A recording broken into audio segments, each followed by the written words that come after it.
Welcome back, and thanks again for joining us with The Perspective. I'm Victoria Davis. Well, Friday is here, and that means it's time for the Vampire Report, where we look back at the week in vampire news, politics, and popular culture. Coming up, the culture war takes on an interesting new dimension. The government stands up against V, and in our clip of the week, could man's best friend be man? But first, another gymnastics scandal may be brewing. The pressure to win a gold medal on the world stage is undoubtedly immense. But how far will one country go to achieve this goal? The answer may lie in this story from our partners in the UK. I want to make it clear that there are no explicit rules to participants who might not be technically alive. She came here as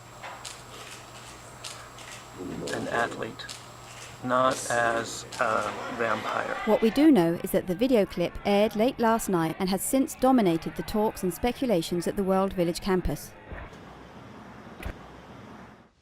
Now, the video you've just seen raises a lot of questions about the perception of vampires. Yes, it does seem like the national team tried to pull a fast one by entering a vampire into a competition between humans. However, if vampires are to become true citizens in their respective countries, shouldn't they be allowed to proudly represent their nation? After all, many vampires have been living in your country for longer than you have. One group that will be very interested in this story is the American Vampire League, or AVL. This organization has been lobbying fiercely while Congress is in a heated debate over the passage of the Vampire Rights Amendment. In an attempt to take advantage of their growing political clout, they produced this ad, which is now running on all of the major networks. Take a look. I own a garden nursery in southern Connecticut. I can't wear silver. I'm a short order cook in New York City. I'm cold to human touch. I teach night school in Washington, D.C. In the daytime, I sleep in a hole in my backyard. And I run a horse ranch in northern Montana. Sunlight turns me to ash. But let me ask you something. Does that make me scary? Does any way you heard so far make any of us scary? Well, it shouldn't. Because at the end of the day, we're all just like you. According to their mission statement, the AVL is dedicated to securing equal rights for vampires and to dispelling misinformation. It seems like they would be well on their way. That is, until we spotted this commercial paid for by the anti-vampire church movement, the Fellowship of the Sun. Apparently, when it comes to political ads about vampires this week, when it rains, it pours. Seems like only yesterday I was pushing you in this thing. Look, Michael, your mother and I just want to be sure that you've thought this through. Volunteering is... Not something to be taken lightly. I know. They need me, Dad. I guess all of humankind could use more like you right now. We just want to be sure that you're ready. I was born to do this. May his holy light shine upon you. Well, the rhetoric from these two groups is certainly heating up. The AVL's ad appears to advance their goal of eliminating preconceived notions about vampires. However, I can't help but notice that the Fellowship of the Sun's commercial seems a bit like a military recruitment ad. If the Fellowship is committed to bringing the truth about vampires to the public, as their website proclaims, shouldn't the intentions of this organization be crystal clear while watching its advertising? Is this commercial an innocent call to join a grassroots movement, or is it something with a more aggressive agenda? I guess only time will tell. And now I'd like to take a moment to discuss something that's affecting a growing number of Americans, the addiction to vampire blood, also known as V. Very little is understood about how it affects the human body, but one thing is for certain: V's addictive properties are formidable and, to many, overpowering.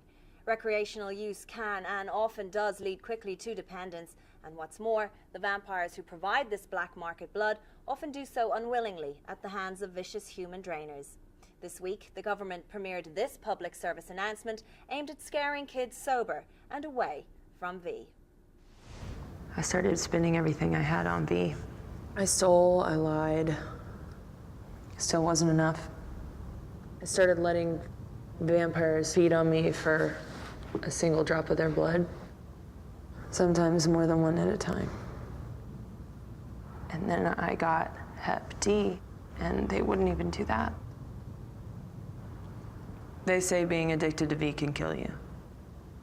Maybe. Some of us aren't that lucky.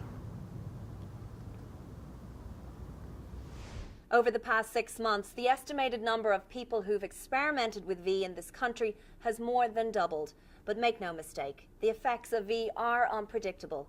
It is this discovery of the unknown which brings people to abuse V, and brings us to our clip of the week.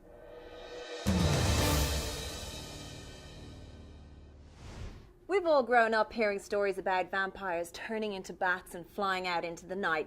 And while vampires possess many abilities that are not completely understood by humans, this next video is one of the most unbelievable sights we have yet aired on the Vampire Report. This amateur video comes to us from the Midwest, where a small town got an unexpected surprise.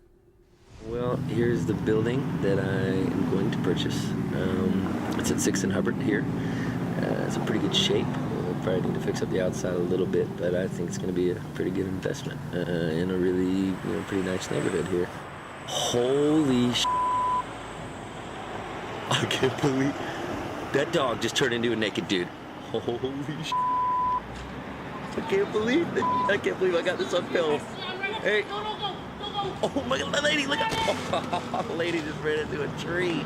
Oh my God. Oh, look at that orange just, hey. Oh my, he's gonna grab me. Oh, this is nuts. This is crazy. Hey! Look at the naked dude. Oh my God. Oh, this is hilarious. This is the best piece of film anyone has ever made. Look at that lady.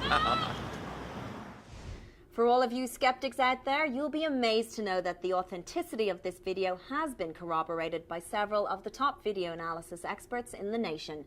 No one has been able to explain this phenomenon, but could it be that vampires possess previously unknown shape-shifting abilities?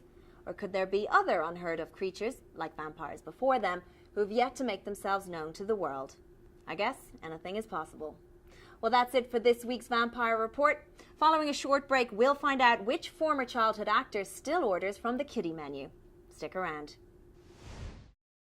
Visit www.escapetheeverydaysweeps.com from May 23rd through July 3rd and enter the code word COFFIN. You could win $10,000 towards HBO, TV service, internet, phone, and other instant True Blood prizes.